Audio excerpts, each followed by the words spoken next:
Okay, everyone, today is the day. We are going to a breakaway jackpot. I'll be roping in the open on Shorty and the novice horse on Bumblebee. I have not been to a breakaway jackpot in almost a year, and that means Shorty hasn't been to a breakaway jackpot in almost a year, and Bumblebee has never been to a breakaway jackpot. So this will be a first for us, and I'm excited to take you all along. Before we take off, I have been getting a lot of questions in regards to roping in general, so I want to take a minute and explain what breakaway is and what the breakaway jackpot will look like today. Cisco and I do compete in team roping a lot as well, but today I want to focus on breakaway because that's the jackpot we're going to, and I will make a totally separate video about all the ins and outs of team roping. I do want to point out that my practice breakaway video is probably going to look quite a bit different than this competition video, and that's because we use different ropes when we practice breakaway versus competition, but we'll get into that a little bit, and I'll have a separate video on what a practice breakaway session looks like for me, doing a better job explaining the ropes and the whole setup I use. As I said earlier, we are going to a breakaway jackpot today. We're not going to a rodeo to compete in breakaway. And I'm going to explain a little bit of the difference because I know that a lot of you just wonder what a jackpot is in general. So when you go to a rodeo, there's going to be multiple events. You'll have your rough stock, the timed event, so you have people riding bulls and people roping as well. And at a rodeo, every person gets one shot. They get one go. You get to ride one bull or you get to rope one calf, and that's your time, and the fastest time wins. What's different is when you go to a jackpot, jackpots are usually based on events. So today we're going to a breakaway jackpot, and that's the only thing happening today. When you go to a jackpot, you usually get 3 to 4 or maybe 5 head that you get to run. So you get a chance to get 3 or 4 different times. And then they're going to determine the winner based off the overall average. We call it the average, but it's actually the aggregate of those times. So say we go to a jackpot and it's a 3-head average, you get to rope your 3 head, and whoever has the fastest aggregate time of those 3 head is going to win the jackpot. There are a lot of different jackpot formats, and jackpots have a lot more free range to change formats or have different rules. But there are a few standard ones, and the one we're going to today does follow a standard that a lot of others do. So we're going to use this one as our example, and it is the jackpot we're going to today. I will explain other formats when we go to those jackpots. But today, in the open, it's called a 2-head progressive to the short. So what that means is when we go to the jackpot and we enter, everyone will get 2 calves that they can rope. And then who gets to go to the short go, since it's a progressive, that means the fastest times on the 2 heads, or usually as long as you catch those 2 calves, you get to go to the short go. So you might wonder why everyone gets 2 calves if it is a progressive, and the progressive means that you have to catch your first to rope the second to rope the third. But the reason everyone gets 2 calves is because if you're out of the average, they do pay fast times in round 1 and 2. So if you miss your first calf, you might still have a chance to get a fast time check and get some money back in round 2 because now you're just going for the fast time and not the average. But what you usually try to plan on doing, because what pays the most is the average check, you want to catch your first calf and your second calf, and then those 2 times will be added up, and that's what you go to the short go with. And then you're going to rope in the short go, catch your calf, and then they'll add that short go time onto your other times. So it's really the aggregate of the 3 times. And then whoever has the fastest aggregate time, that's who wins the jackpot. Usually they'll pay anywhere from 4 to 10 places in the average at the jackpots. It's just depending on how many entries they have. And then usually they at least pay 1 fast time in each round 1 and 2. Sometimes they might even pay 2 fast time checks. So that's another way to get some money back from the jackpot. So the novice horse will have a little bit different format.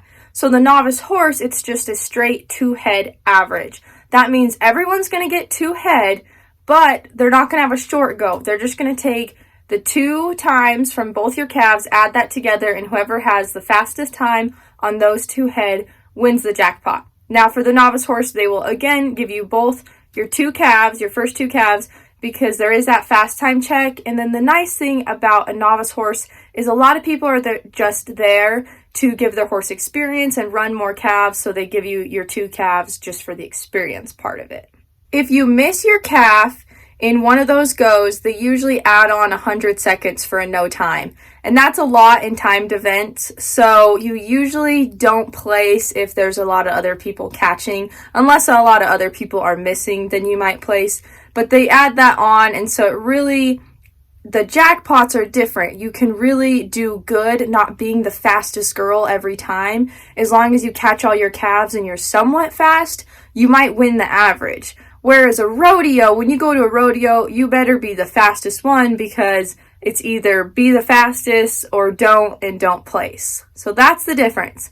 A rodeo is one and done, and a jackpot is usually a 3-head average. Sometimes they'll do 4. At jackpots in general, you can usually always enter more than once. At this breakaway jackpot specifically, you can enter up to 4 times. So that means if you enter all 4 times, you're going to get 4 calves in the first round and 4 calves in the second round. I'm going to enter twice on Shorty, so I will get 2 calves in each round, and that's why you'll see me make multiple runs. When you have multiple entries, your time is going to follow the entry number that you were on when you roped that calf. So say for my first entry on round 1, I roped my calf really good. And then second entry, round 1, I rope really good also. But then we go to round 2 and I miss my first calf. Now entry number 1 for me is out. But if I catch my second calf for round 2, then that second entry could possibly get me into the short go. Now that you know what a jackpot is, let's get into Breakaway specifically. So Breakaway is a women's event that's kind of a take on men's tie down, if you've ever seen that. So in Breakaway, you go out, you rope your calf. The end of your rope is tied to your saddle horn with a thin string. So when you pull your slack and the rope comes tight, the string is going to break from the horn, your rope's going to break from the horn, and it pops in the air, and that's when your time stops. So you start on your horse. You're going to go into the roping box. The roping box is behind the calf chute where the calf is. The roping box is usually an L-shaped form made out of panels or some welded metal together. You'll go in there and you're going to face your horse towards the front of the calf chute. You're going to wait for your calf to be ready. When you're ready to go, you're going to nod your head. Nodding your head is calling for the calf, telling them you're ready for them to release it. There's a person there working the calf chute, which is located in front of the roping box. They're going to open the chute, and that's when you can go rope your calf. You can leave the box at any time and go rope your calf. But there's a thing called a barrier, and that's why you don't see a lot of people leave right away and just jump out on them.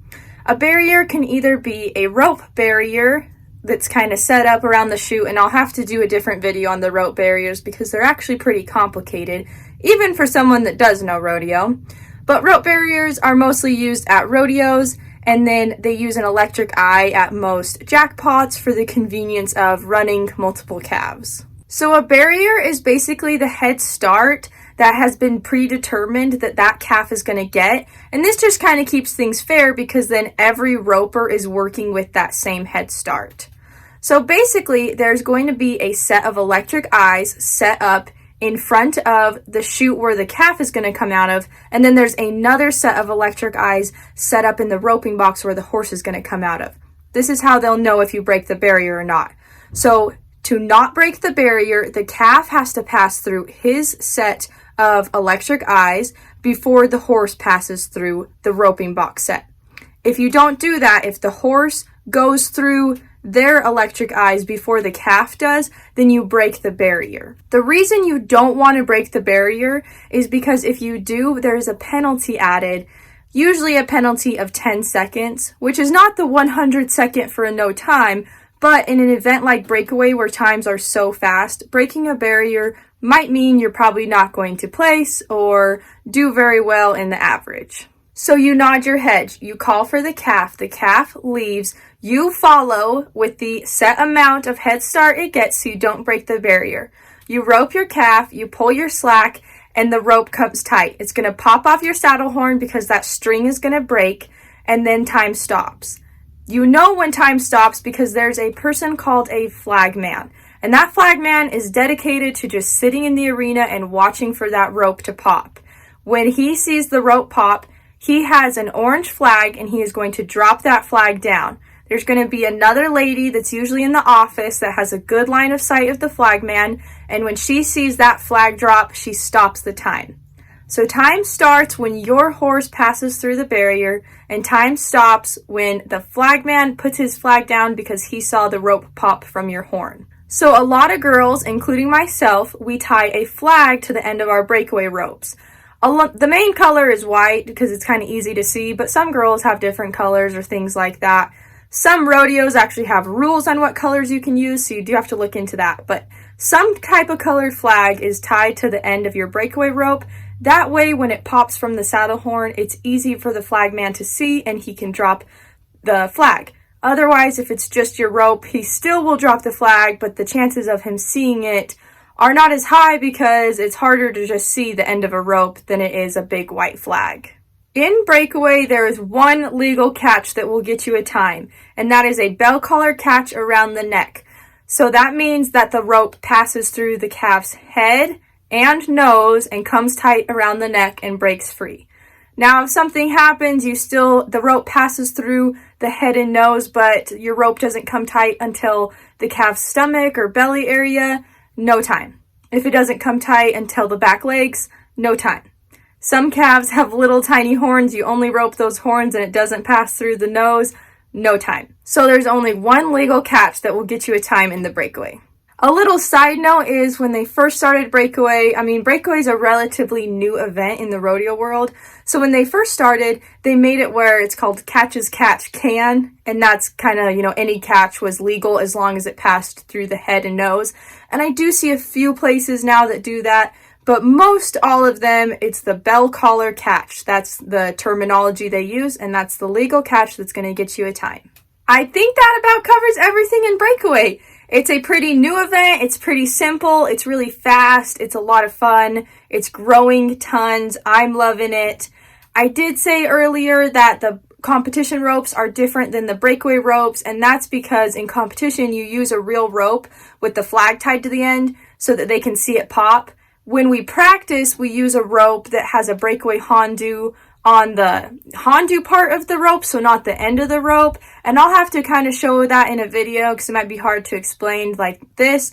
But basically, that just breaks free. That way you don't have to go get your rope off the calf every time. But we wouldn't use that in competition because it would be too hard to determine when the rope actually breaks free from the neck. Having that flag and having the end of the rope helps a lot. At the end of the day, with timed events, you have to figure out some fair and equal way to time every girl and use a system like that. So that is why we use different ropes in practice versus competition. For all my people out there that are new to the roping, rodeo, jackpot world, I hope this helped you so that you can have a better understanding of what's going on at our jackpot today. When we get there, I'm going to try to video and point out things that I said earlier. That way you can put 2 and 2 together. If you already know and love roping, thanks for coming along. Let's go jackpot.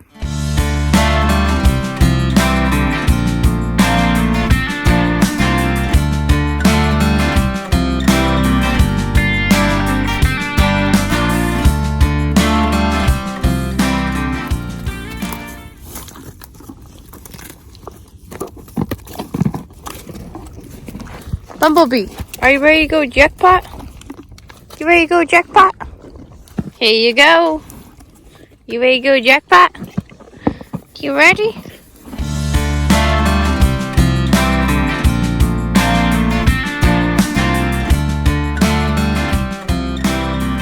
Okay, I don't always do this, but for this jackpot, we've never been here, and we're taking a new trailer, so I went ahead and saddled the boys, and time to get them loaded.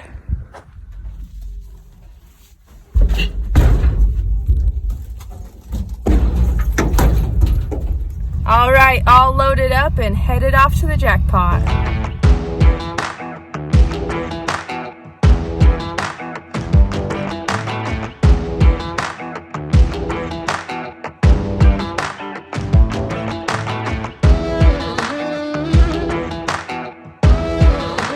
Alright, we just pulled into the jackpot. We're running a bit late, so I had to jump out and go enter us. But we are entered up. We have a little bit until the open starts. Opens first, so I'll be roping on Shorty first.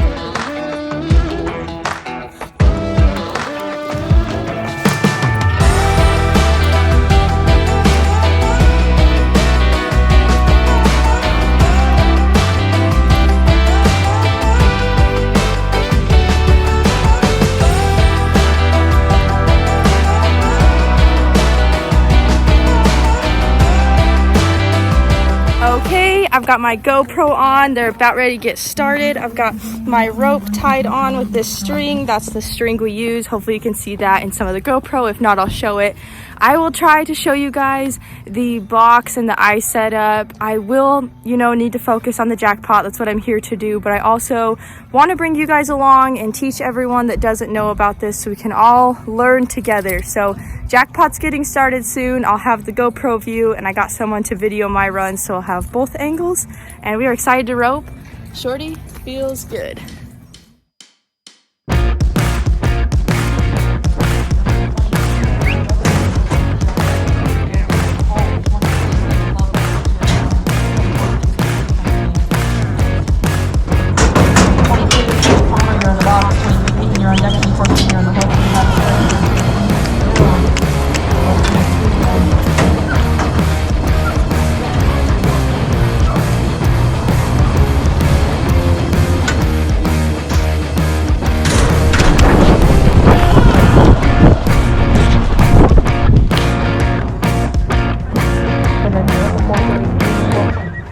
Thank you. You're very welcome.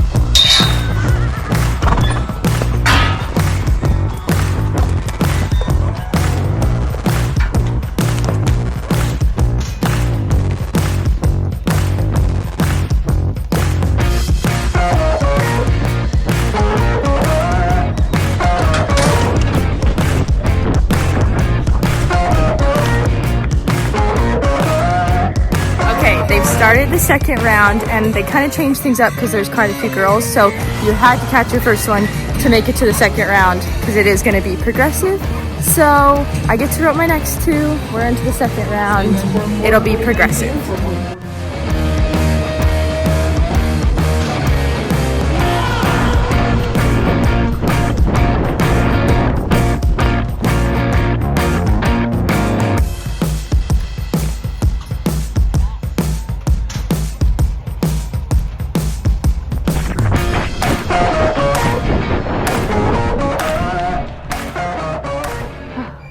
Well, guys, we roped and we caught all four, but we're too long. So earlier I said that pretty much everyone gets to go the short go, but there were so many people today, they only did top 15. And I think I was like 17th or 18th on one, and then my other one ran really hard, so it was pretty long. So I'm all done on Shorty now.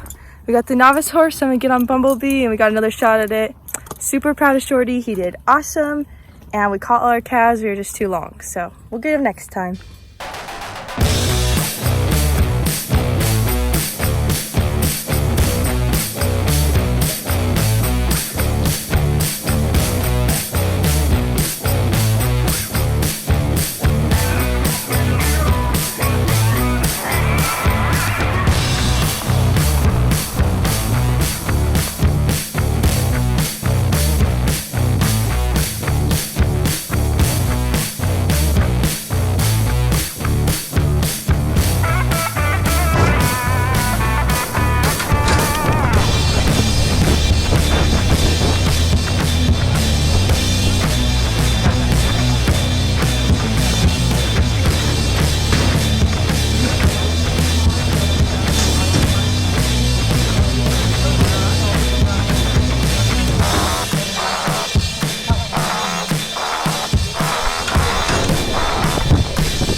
All right, we are all done. Bumblebee did great. They gave everyone 2 head. It was an average on 2 head, and we just couldn't put 2 good ones together. We'd catch and then miss and then catch and miss, and it didn't equal up, so that's okay. He got to have some exposure. I think he worked great. He's going to make a heck of a breakaway horse, and he's going to make me a better breakaway roper.